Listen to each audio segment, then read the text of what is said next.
Missile পরীক্ষার জন্য বিজ্ঞপ্তি জারি পাকিস্তানের। বৃহস্পতিবার এবং শুক্রবার করাচি উপকূলে সারফেস টু সারফেস মিসাইল পরীক্ষা করবে পাকিস্তান।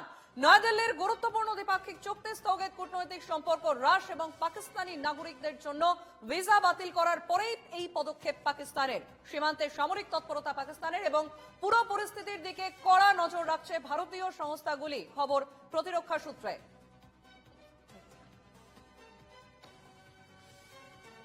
মিসাইল পরীক্ষার জন্য বিজ্ঞপ্তি জারি পাকিস্তানের।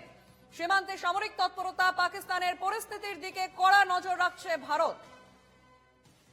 পাকিস্তানের মিসাইল পরীক্ষার হুঁশিয়ারির জোরালো জবাব ভারতের এবং আরব সাগরে তৎপরতা ভারতীয় নৌসেনার।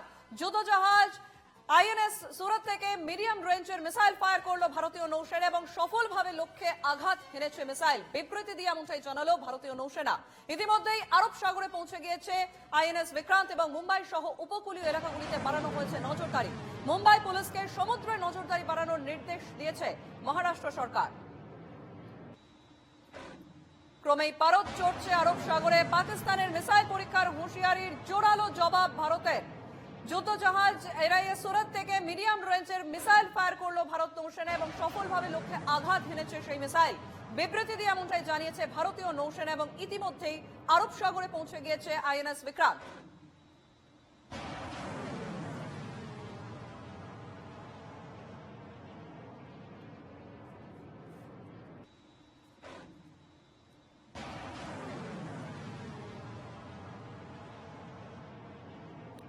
আমাদের সঙ্গে সরাসরি নিউজ রুম থেকে রয়েছেন আমাদের অ্যাসিস্ট্যান্ট এডিটর ইলমাস সৈয়দ। ইলমাস, ক্রমেই পারদ চড়ছে আরব সাগরে এবং মিসাইল পরীক্ষার জন্য বিজ্ঞপ্তি জারি করে পাকিস্তান এবং ঠিক তারপরেই পাকিস্তানকে যোগ্য জবাব ভারতের। দেখো সঞ্চারী, ইন্ডিয়া পাকিস্তান দুটোই নিউক্লিয়ার আর্মড কান্ট্রিজ। আমরা সামরিকভাবে নিউক্লিয়ার আর্মড।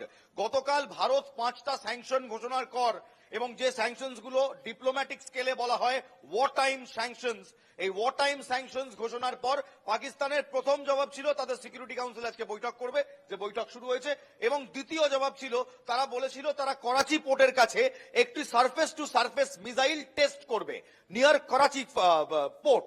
জানিয়ে রাখা ভালো, 71-এর যুদ্ধের আগে এই করাচি পোর্টকে আইএনএস বিক্রান্ত বলে বলে গোল দিয়েছিল, বলে বলে ডুবিয়েছিল সেখানে জাহাজ। সেই করাচি পোর্ট থেকে করবে, কিন্তু ভারত সব সময় পাকিস্তানের থেকে 10 কদম এগিয়ে থাকে। তাই পাকিস্তানের এই ঠুনকো হুঁশিয়ারি পাওয়া মাত্র ইন্ডিয়ান নেভি শিপ সুরট কিংবা আইএনএস সুরট তারা দেখিয়ে দিল আমরা ঠিক কি জিনিস, ভারতীয় নৌসেনা ঠিক কি করতে পারে। এমআর স্যাম মিসাইল আমাদের সবচেয়ে অত্যাধুনিক মিসাইলও নয়, একটি medium range land to air missile অর্থাৎ সারফেস টু এয়ার মিসাইল, যেটা একেবারে সারফেস থেকে হাওয়ায় এবং ম্যারিটাইম অপারেশনে যে কোনো টার্গেটকে, অর্থাৎ এই যে করাচি পোর্ট থেকে একটা মিসাইল ফায়ার করবে বলেছিল, ভারতীয় নৌসেনা দেখিয়ে দিল যে আমাদের কাছে আমাদের একেবারে নর্মাল যে মিসাইল, সেই মিসাইল তাদের এই মিসাইলকে শুধু ইন্টারসেপ্ট করতে পারে না, একেবারে আরব মহাসাগরের ওপর ধূলিসাৎ করে দিতে পারে। একটি স্কিমিং টার্গেট রাখা হয়, সেই স্কিমিং টার্গেট অর্থাৎ একটা ডামি টার্গেট রাখা হয় আরব মহাসাগরে, এবং সেই টার্গেটকে ধূলিসাৎ করার জন্য 70 কিলোমিটারের রেঞ্জের এমআর স্যাম মিসাইল লঞ্চ করে আইএনএস সুরত। এবং সেই ভিডিও এই মুহূর্তে আমরা দেখাবো, সেই ভিডিও দেখছি। এই হলো ভারতের জবাব, ভারতের প্রত্যাঘাত। তোমরা এক বলবে, আমরা 10 মারবো, বারবার মারবো, ততবার মারবো যতদিন না তোমরা বুঝতে পারবে 48-এ যা হয়েছিল, 65-তে যা হয়েছিল, 71-এ যা হয়েছিল, 99-তে যা হয়েছিল, 2026-এ আবার হবে। এটা শুধুমাত্র একটা টিজার, ভারতীয় নৌসেনার একটা টিজার। এখনো বায়ুসেনা, এখনো ইন্ডিয়ান আর্মি স্থলসেনা তারা শুরু করেনি, স্পেশাল ফোর্সেস এখনো তাদের জলওয়া দেখায়নি। ইন্ডিয়ান নেভি একটা টিজার মাত্র দিয়েছে, আর সেই টিজারে পাকিস্তানের কাল ঘুম ছুটে গিয়েছে, পাকিস্তান হাড় হিম করে কাঁপছে। তাদের লং রেঞ্জ সারফেস মিসাইলকে উড়িয়ে দেওয়ার ক্ষমতা রাখে ভারতের একটা অতি সামান্য মিডিয়াম রেঞ্জের 70 কিলোমিটার রেঞ্জের মিসাইল। এবং সেই ছবি আমরা দেখাচ্ছি, আইএনএস সুরট অ্যারাবিয়ান সিতে কিংবা আরব মহাসাগরে দাঁড়িয়ে একটা ডামি টার্গেট ঠিক করে সেই টার্গেটকে উড়িয়ে দিয়ে সাকসেসফুলি উড়িয়ে দিয়ে পাকিস্তানকে বুঝিয়ে দিল, ভাই এবার যদি বেশি বাড়াবাড়ি করো পরেরটা কিন্তু আরো ঘাতক হবে। শুধু তাই নয়, আরো একটি আপডেট দিয়ে রাখি, INS Vikrant, Indian air force career INS Vikrant, যে নেভি শিপের ওপর এয়ারফোর্সের একাধিক লড়াকু জেট থাকে, সেও কিন্তু আরব মহাসাগরে এবার তার যাত্রাপথ শুরু করেছে। আস্তে আস্তে সেও তার স্ট্র্যাটেজিক লোকেশনে পৌঁছচ্ছে। উধামপুরে আজ নদিয়ার এক সেনা জওয়ান আলী ইন্ডিয়ান আর্মির স্পেশাল যে অপারেশনস গ্রুপ অর্থাৎ প্যারা কমান্ডো ব্রিগেড, ইলমাস তোমাকে একটু তোমায় জানিয়ে রাখি, আমাদের সঙ্গে এই মুহূর্তে লেফটেন্যান্ট জেনারেল উৎপল ভট্টাচার্য রয়েছেন ফোন লাইনে। ইলমাস। Lieutenant general Bhattacharya, Jai Hind and welcome to NDTV Bangla. Sir, যোগ্য জবাব পাকিস্তান বলেছিল ল্যান্ড টু ল্যান্ড কিংবা surface to surface missile test করবে করাচিতে, আর আইএনএস সুরত স্যার আজকে এমআর স্যাম দিয়ে বুঝিয়ে দিল যে কোনো কিছুতেই আর ভারতকে আটকে রাখা যাবে না। কি বলবেন স্যার? এটা বলার কিছু নেই, এটাকে বলে গ্র্যাজুয়েটেড রেসপন্স। ওরা যদি ভাবে যে মিসাইল একটা ছুড়ে তাহলে কাউকে ভয় দেখাবে, তাহলে এখানে ওদের আমাদের মিসাইল ছুড়ে ওদের এরিয়াতে বাড়ানো হবে। এখন তো শুধু সি টেস্টিং হচ্ছে আমাদের, ওদের জমিনেতে ওদের এতে ওদের আমরা করি না এই জন্যে কারণ বর্ডারের মধ্যে পাকিস্তান অকুপায়েড কাশ্মীর যেটা আছে, আজাদ কাশ্মীর, ওটা আমাদের কাশ্মীর, তো আমরা ওখানে ক্যাজুয়ালিটি করতে চাই না। বাট দরকার হলে বিয়ন্ড দ্যাট আমরা মারতে পারি।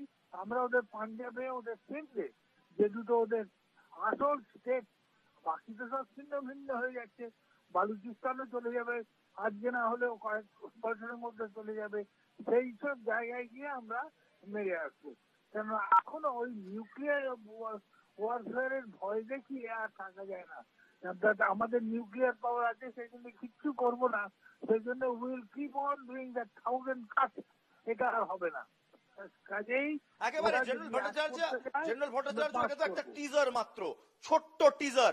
আইএনএস বিক্রান্ত, যে আইএনএস বিক্রান্ত 71-এর সময় পাকিস্তানের করাচি বন্দরকে উড়িয়ে দিয়েছিল, একেবারে ঘাতক অ্যাটাক করেছিল, সেই আইএনএস বিক্রান্ত এখন অ্যারেবিয়ান সিতে আস্তে আস্তে এয়ারক্রাফটস নিয়ে তার পজিশন, তার স্ট্র্যাটেজিক লোকেশন ঠিক করছে। পাকিস্তানের ঠিক কতটা ভয় পাওয়া উচিত স্যার? পাকিস্তান তো নেভি তো ওদের করাচি পোর্টটাকেই ব্লক করে দিলে ব্যস্ততা শেষ হয়ে যাবে। আমাদের তো দুটো সাইড আছে, আমাদের তো একটা অ্যারেবিয়ান সি আছে যেটা ফেসিং দ্যাট, আমাদের বে অফ বেঙ্গল সাইডও আছে। We can keep our resources at two places. পাকিস্তানকে তো করাচি পোর্টটা বন্ধ করে দিলেই শেষ হয়ে গেল, ওদের আর নেভির কিছু নেই।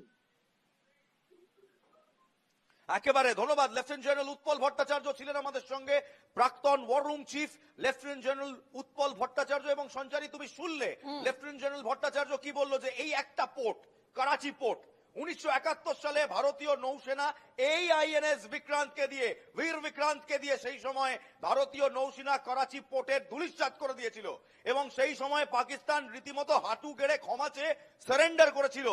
আবার যদি পাকিস্তান বাড়াবাড়ি করে, সেই আইএনএস বিক্রান্ত, সেই পুরনো আইএনএস বিক্রান্ত যারা 71-এ পাকিস্তানকে হাঁটুর বল রেখে সারেন্ডার করতে বাধ্য করেছিল, সেই আইএনএস বিক্রান্ত আবার ছুটছে, আরব মহাসাগরে ঘুরছে, পাকিস্তানের ওপর নজর রাখছে। শুধু নজরই রাখছে না, আইএনএস বিক্রান্তের ওপর এই মুহূর্তে ভারতীয় বায়ুসেনার অত্যাধুনিক জেটস রয়েছে, মিসাইলস রয়েছে, বম্বস রয়েছে, আমাদের ক্লাস এ পাইলটস রয়েছে, তারা সবাই অপেক্ষা করছে একটি গো অ্যাহেড। একেবারে ইলমাস, অর্থাৎ সুতরাং এই চোখ রাঙানিতে আদতেও ভারতের কিছুই যায় আসে না, তা পরিষ্কার করে প্রমাণও করেছে ভারত। একেবারে আপাতত ধন্যবাদ তোমাকে ইলমাস, আমাদের সঙ্গে সরাসরি নিউজ রুম থেকে ছিলেন আমাদের অ্যাসিস্ট্যান্ট এডিটর ইলমাস সৈয়দ।